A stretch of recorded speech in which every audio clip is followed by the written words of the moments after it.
பனிகாலம்னால நிறைய பேருக்கு சளி, காய்ச்சல், இருமல் இதெல்லாம் இருந்துகிட்டே இருக்கும். நெஞ்சு சளி பிடிச்சி சரியாகாமல் இருக்கும். அவங்களுக்கு இந்த ஒரு டிப்ஸ் ரொம்ப யூஸ்ஃபுல்லாக இருக்கும். பொங்கலுக்கு வாங்கின மஞ்சக்கிழங்கு இருக்கும், அதை தோல் சீவிட்டு இந்த மாதிரி ஸ்லைசரில் ஸ்லைஸ் பண்ணிக்கோங்க. பால் கொதிக்க வச்சுட்டு இதோட மிக்ஸ் பண்ணிவிட்டு ஒரு 5 நிமிஷம் கொதிக்க விடுங்க.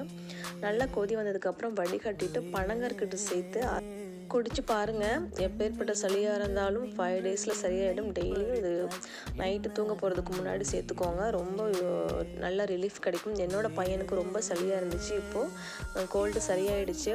மஞ்சள் ஒரு கிருமி நாசினின்றது எல்லாருக்குமே தெரியும். அதை நம்ம இந்த மாதிரி நம்ம எடுத்துக்கும் போது இன்டேக்காக எடுத்துக்கும் போது உடம்புல இருக்க அந்த நச்சுக்கள் எல்லாம் வெளியேறும். நீங்கள் கண்டிப்பாக ட்ரை பண்ணுங்கள், ரொம்ப யூஸ்ஃபுல்லாக இருக்கும். தேங்க்யூ.